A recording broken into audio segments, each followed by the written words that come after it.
in the shade of my bean arbor. I am probably about just a few days away from a bean harvest. You can see there's a couple starting to grow longer. One of my favorite vegetables to grow. Those are the purple potted pole beans on this side. Lush foliage, lots of flowers of a yellow pole bean. But what I wanted to talk to you today about is what's under the bean arbor. And these are my basil plants. Different varieties: Thai basil, lemon basil, cinnamon basil, and regular sweet basil. There's some on that side, and there's some on this side. I like to grow it here under my arbor because basil does not like the heat. So I try and keep it semi-shaded area, and it seems to do just fine for me. But regardless, I'm always getting flowers, of course. That's what a plant wants to do, is to seed itself for the next generation. Oh, wow, is that fragrant? So it's most important to cut off these flower heads. And you can see at the flower head, there's a branching here going on, and there's branching down below. So I will just cut that off, and that way it'll encourage it to be a bushier plant until I'm ready to harvest.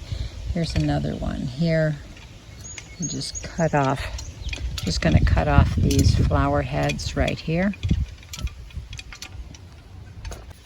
When you cut the flower heads off of your basil, it helps the plant retain the aromatic essences of the basil and all of that wonderful basil flavor that you get when you're making pesto or you're putting it in other dishes. So I keep my flowers pinched off, but at this time of year, they always seem to grow extraordinarily quickly. And those flowers want to pop off all the time. And of course, we all have bigger gardens and we don't have all the time in the world to do that. So what I do is I take cuttings of my basil plants. I'll go down past probably the second node and just clip that off. Now these lower ones I generally will take off. Here is a prime candidate for a cutting. So this is my sweet basil right here. I'm going to take one of those.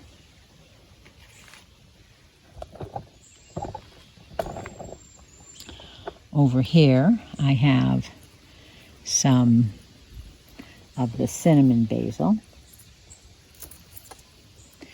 And you can see on this one it has a little flower head just forming, so I will snip that off.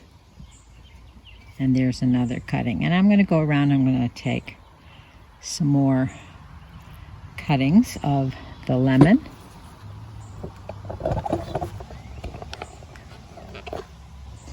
Here is some more of the sweet basil.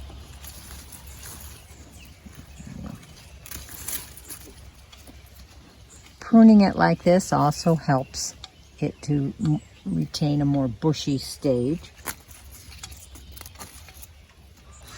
Cutting the flower head off like that. Cut off a couple more of the leaves so it will reduce the shock of cutting this, making this into another little seedling. And I will get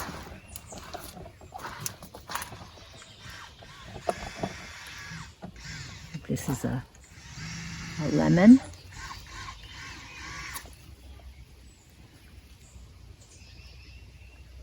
There we go.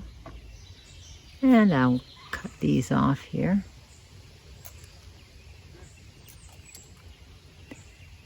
And also it has a flower head on it, which I'm going to snip off.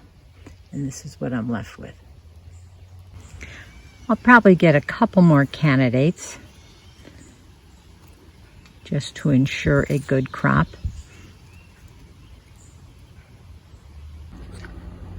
Now here are my basil, all in jars of water. This is that lemon basil, a little on the flop. They're still on the floppy side because they need some uptake of water. Now this little guy right here, I broke him off. Actually, there's two in here. And as you can see, they have a very healthy root structure. So these are going to go out into the garden, into bare spaces. And see, I didn't even have to grow basil from seed. I grew my basil from seed in the springtime and put it all out, but now I don't have to grow more basil. I'm going to replenish via cuttings.